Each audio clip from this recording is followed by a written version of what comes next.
Now, how is it that I'm in Ethiopian Airways and I'm just there and I'm thinking, I'm tired.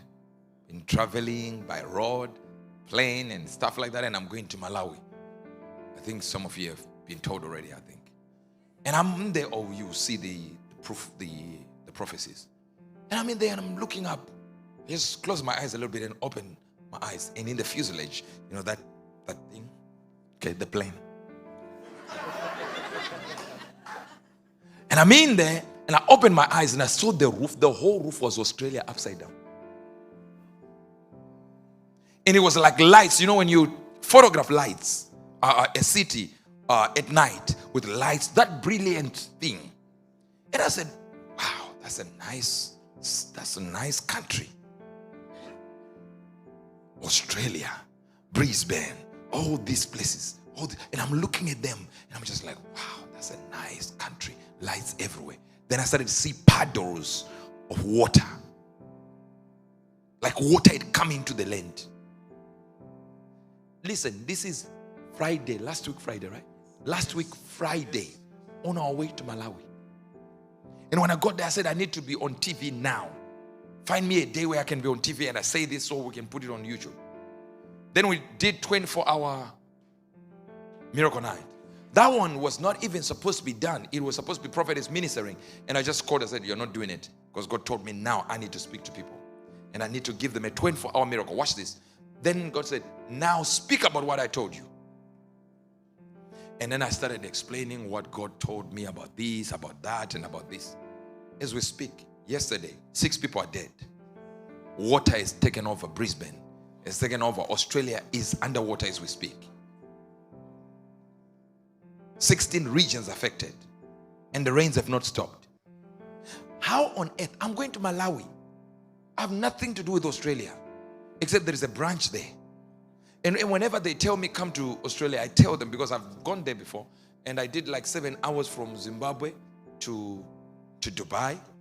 And then 15 hours from Dubai to Australia. So I think when God said, go into all the world, he didn't mean Australia.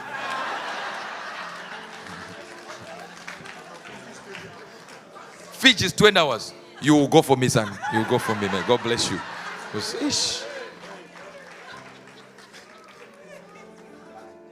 We will send you. I can't be in, I will give you impartation. You go and do it. I'll go, definitely. And there is no break. Maybe you will go to Bali. From Bali to Australia is what?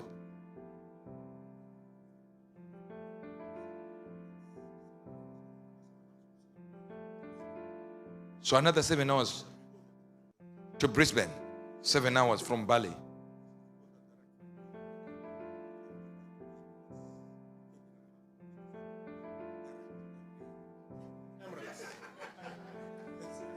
Do you honestly think this is what God wanted? Or God wanted men in Australia to be raised as generals and preach to people there, and we stay this side? You've got something here. And this is the reason why we have TV.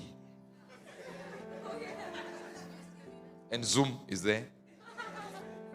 But we will go. But you understand this, that I'm sitting going to Malawi. I'm not getting about Malawi. I'm getting about Australia.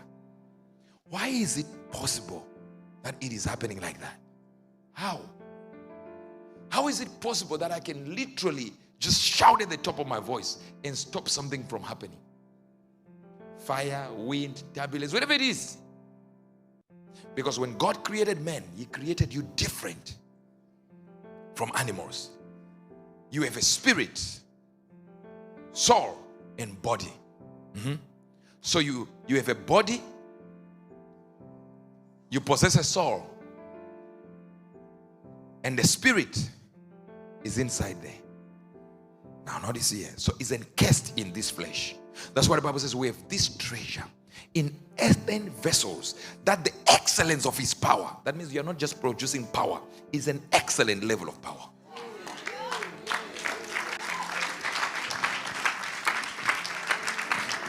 Problem that you do is you're thinking we're just preaching. It's a nice preaching for another Sunday. You know, when you walk with that kind of understanding, every higher level of location, whether it's a president, it's a king, you will find your way there. Oh, trust me. You will just walk there and the king is there. You will get the king call you. That's right now. There is an election going on in Kenya. And somebody called Prophet Isaiah. I'm like, look, can you connect us to Prophet Angel? And of course, I didn't want to talk to them. So they spoke to prophetess. And then this person said, now talking, this kind of thing. We want to become the president and first lady of the nation. And she remained quiet. Then she started saying, are you hearing me? Do you know who I am? And prophet said, because of what you just said, you're not going to be president. And you're not going to be the first wife of the president. You're going to not be the first lady. So do you know that you are the one who looked for my phone? I didn't look for your phone. You looked for ours because you knew we were able to put you there. But from now onwards, I'm not putting you there. She cut the phone.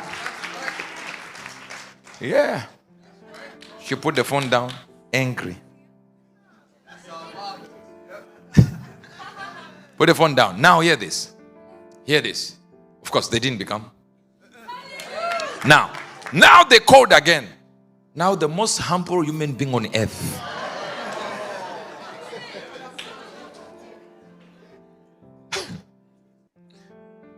So imagine knowing who you are to the level where your spirit oscillates at the same level with God. That you know if I speak a thing, it will happen. Sometimes I can do twice, like maybe I'm driving, we are driving and something just happens to the car or it's now moving in a different direction. I can speak to my car. I can speak to the iron, the bars, the fuel. Imagine quietening the fuel.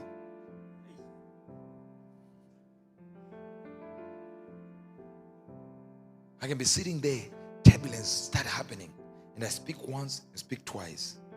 And then I will threaten the turbulence. Do you know what you're doing? Do you know who I am here? Do you know what I will do if you continue? Even me, I don't know what I will do to it. But it will listen. Why? Because I wasn't made in flesh.